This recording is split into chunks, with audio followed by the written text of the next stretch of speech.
আরে ভাই দেখেন, যেরকম বলেছিলেন ঠিক সেরকম গাড়ি এনেছি।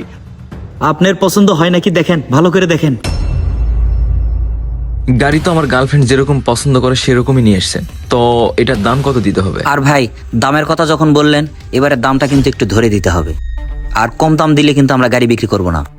আর যেহেতু বাংলাদেশের টপ 1 আর 15। আরে ভাই, সে তো জানি এটা বাংলাদেশের নাম্বার 1 গাড়ি, তো যেহেতু চোরাই গাড়ি দাম বেশি দিতে পারবো না। একদম 1 লাখ, দিলে দেন, না দিলে না দেন। আরে মামা, আপনার মাথা কি ঠিক আছে?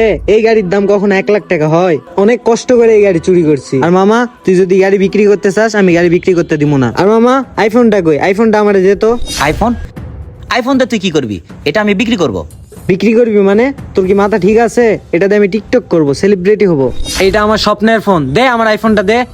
দে। আরে না, আরে আরে ফোন না, দে। দাঁড়া। আরে আমার আইফোন দে। গাড়িটা